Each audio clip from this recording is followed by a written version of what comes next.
So the HyperAdapt 1.0 had a huge restock on Nike.com, and I finally got my hands on a pair. But is this shoe just an overpriced gimmick or not? Find out in this video.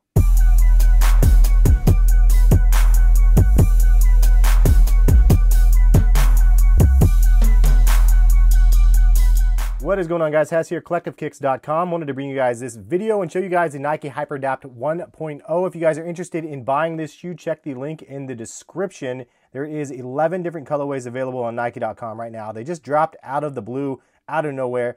Unfortunately, the price point is a little bit hefty.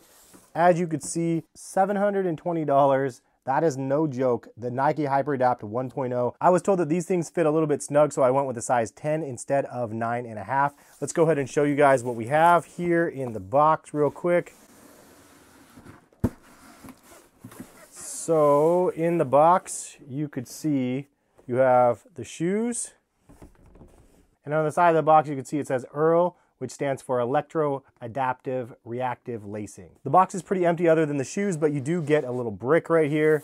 Inside of this box is your power. You have these little magnetic dongles that actually slap onto the bottom of the shoe, and I'll show you that in a second. And you also have the power cord. And it just gives you a link that you have to go to and actually look at a manual on how these shoes work. Simple USB. And then you have the two pods, one for each shoe. And super easy to charge. It's magnetic, so you just slap it on and it actually charges the shoe. When it's plugged in, the light will actually turn blue.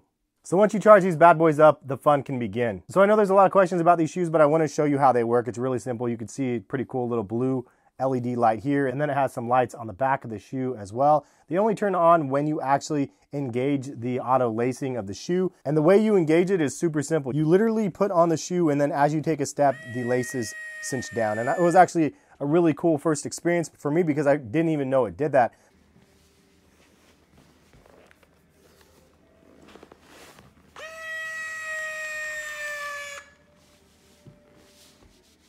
And I was like, dude, this is insane. So if you don't just put them on your feet though, and you want to see how it works, you could see that there's two little arrows right here. Kind of hard to actually see on this colorway, but there's one here and there's one here.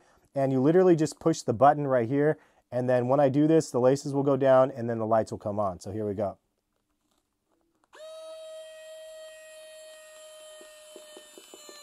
There you have it. You can hear it tightened up quite a bit. You have some blue LEDs on the back of the shoe lighting up.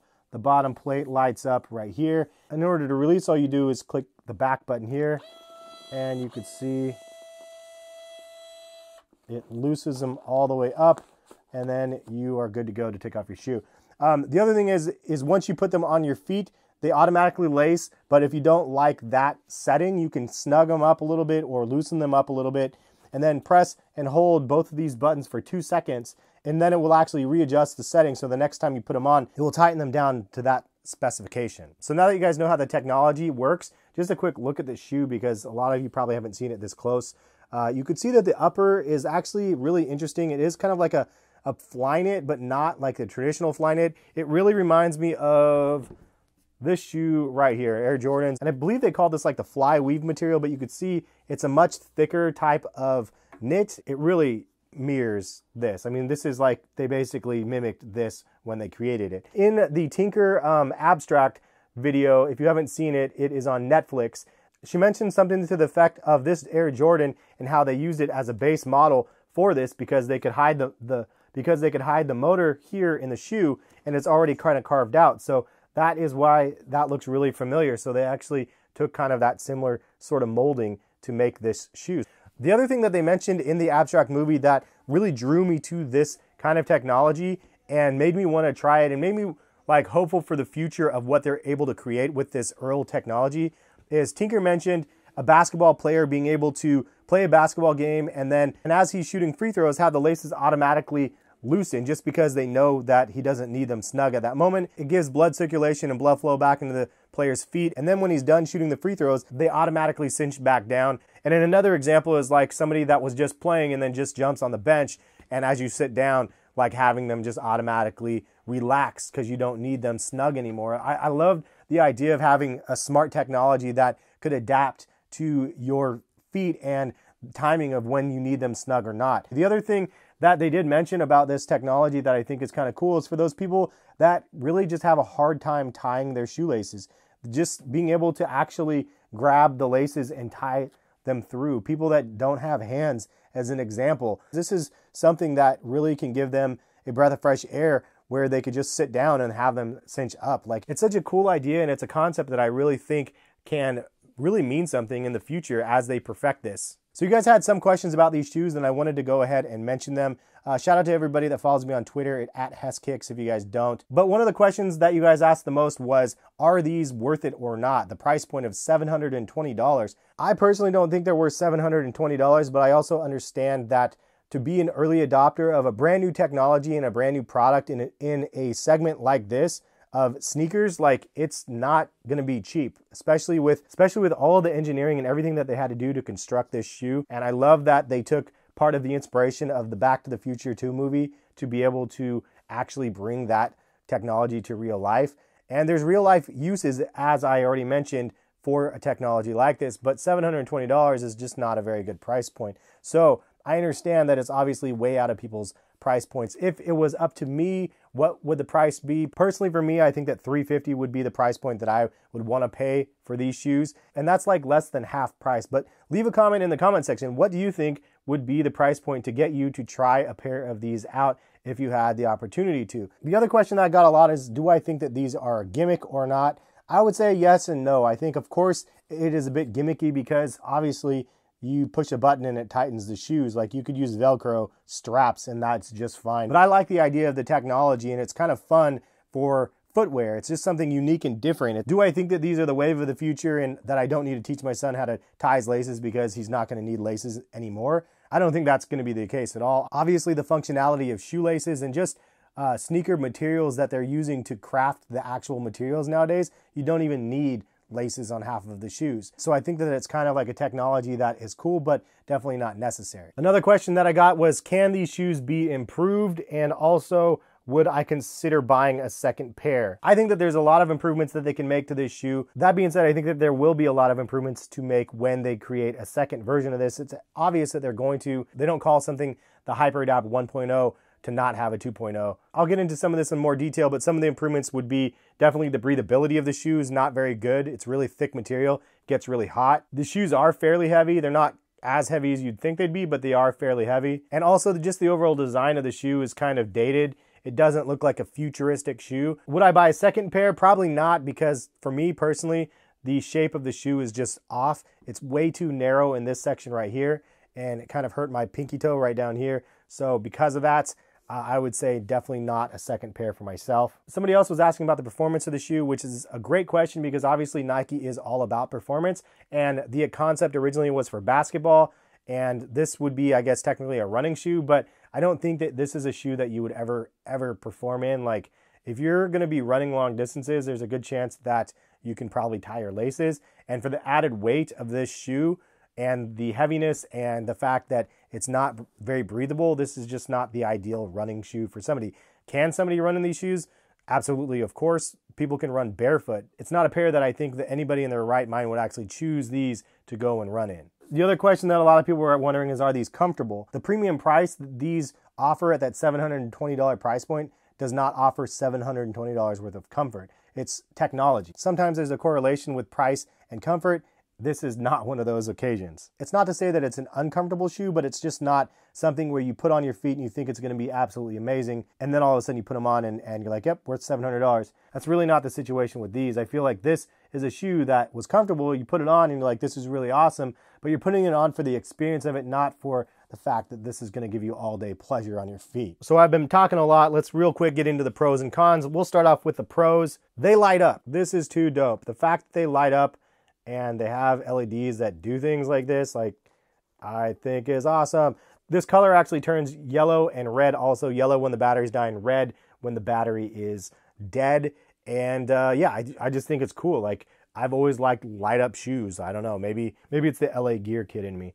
Another pro is the lacing itself. I love the concept. I love the execution of what they did. It is actually functional and it actually works. Another pro is just the fact that they took dreams and made it into a reality. Like Tinker Hatfield was the original designer of the Nike mag from Back to the Future 2, and he also had a hand, along with Tiffany Beers, in designing and creating this shoe and bringing it to market. Like, I feel like it's a great time to be alive. Honestly, though, I feel like it is a great time to be alive, and the fact that I was able to see something like this come to fruition in my lifetime feels pretty cool, so I'm definitely glad to see that. I also think that this shoe is very well engineered. I think that it is kind of neat that these don't look like they're anything crazy, and most people probably wouldn't even know that these are the self-lacing shoes, and they hid the motor and the battery in here pretty well. Another pro is the packaging is pretty nice, and the way that you charge these is really simple, where you just slap this thing on the bottom of the shoe. And supposedly the battery life is actually really good as well. Some people said it lasts up to 2 weeks. I will give you guys an update in the comment section or the description to let you guys know. And if you guys actually want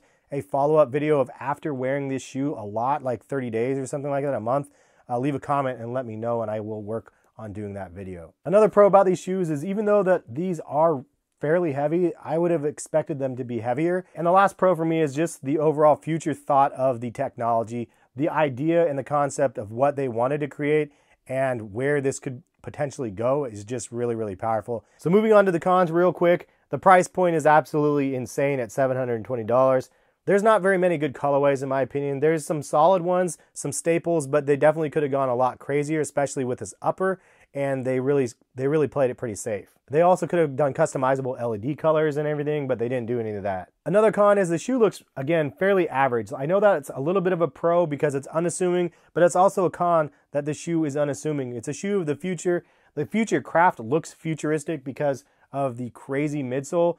This doesn't look very crazy at all. It just looks like a regular shoe, and it would be cool if they stepped it up and gave it a much, much more futuristic vibe for the updated versions that will eventually end up coming out. Another con is I didn't like the fact that you have to download a manual to be able to actually understand how to use these. Another con is that you have to charge the shoes. Yes, I know it's a powered shoe, so it should be obvious that you should need to charge them, but future thought, maybe if they had solar panels or something to that effect on the shoe, maybe it could actually self-charge. I don't really know. Maybe in another 10 or 20 years, they'll create something like that. The ventilation, not very much ventilation on the shoe. Again, it gets really hot. Wore this on an 80-degree day. Definitely not the best option for your feet. Also, I'd be really skeptical to wear these in the rain. I bet they work just fine because the motor is here and it's completely encased, but still if the water went through the midsole of the shoe and got into the bottom down here, you could definitely ruin these things. It is an electronic device, so of course, water and electronics never really play nice. Another con is the cushioning. Just the cushioning in general. It's this Phylon type cushioning or whatever this is. It's very mediocre. It's not anything crazy, but it would have been much better if these had something else, maybe Nike React, or even a Lunarlon insole instead of just a regular insole. And just to show you guys, the insoles of these are just crazy thick. Like, it is a really thick insole, but it would have been pretty cool if these were Lunarlon instead. And the last con that I would say is these two buttons right here are actually kind of difficult to find, to actually click. Sometimes it works, sometimes it doesn't. The hardest thing to do is when you click both of them to reset the size. Sometimes it's difficult. And for people that have a hard time adjusting that sort of thing, that would be really difficult for somebody that actually needs to take these shoes off. So it's cool that you can step in and they actually lock down to your foot, but you have to push the button to release them off of your foot. If you hold the button, they automatically release to the fullest extent, but you still have to be able to push and hold down that button. So in my opinion, they should probably have a hard fixed button on the outside, maybe rubberized, that you can just push either way and it would be a lot easier. So I normally go over a lot of metrics like this on the shoe, and I don't really have much to say about them. I mean, I'll go over them real quick, but you can see them right here. Everything is exactly as you see, just very, very mediocre. The sizing of the shoe definitely fits snug. I have a size 10. I usually wear a size 9.5, and I can even wear a 9, but these are extremely snug on me. So I would say definitely have to go a half size up for sure on these if you expect to be able to put these on your feet and wear them through the day. Cushioning, responsiveness, and materials, I would give an all a 3 out of 5. They're just average. Nothing crazy good, nothing crazy bad. The weight of the shoe, I would give a 2. Obviously, these are heavier because of the motor. The breathability of the shoe, I would also give a 2 because they are just so thick. Durability, stability, and traction, I would give a 3 out of 5 as well. Again, just middle of the road and just average. The style of the shoe is a controversial one, and I would give it a 3 out of 5. It's average again. It's not anything fancy. It's not anything earth-shattering, but at the end of the day, like, it looks simple, and some people like that. So I give it a 3 out of 5. And the last metric is value. I give this a 1 out of 5. Of course, the value is only because the price point is outrageous at $720. For somebody like myself that's super lazy, that hates tying their shoes, this is actually kind of a fun alternative and fun for me to be able to give a try. So my final thoughts on the shoe is, yes, the price point is crazy. Yes, the technology is pretty cool, and it is sort of gimmicky at the same time, but there is some functionality to that gimmick, which I think in the long run, maybe not in this shoe, but in the long run, it can actually have some benefits to people that actually want self-lacing shoes. And I'm excited to see future versions of this, as well as other potential shoes that they end up doing with self-lacing technology. And if this doesn't work out and it's too expensive, Nike could just throw Velcro on the shoes and I'd be happy too. But that's all we have for this video. Thank you guys for stopping by and watching. Hopefully I answered some of your guys' questions about the shoes. And if you guys found the video informative and learned something new, hit that thumbs up button and show your support. And if you guys want to see a follow-up video after wearing these shoes a bunch, leave a comment in the comment section and smack the thumbs up button, and I'll know that you guys are interested in that video. Anyway, thank you guys for stopping by and watching. Subscribe if you are new to the channel, and hit the notification bell if you want to be notified when I post videos. And at this time, if you guys want to click any of the videos on the screen, feel free to do so and have fun watching those. Thank you again for stopping by. Have a great rest of the day. Catch you guys for some more videos soon. Peace, guys.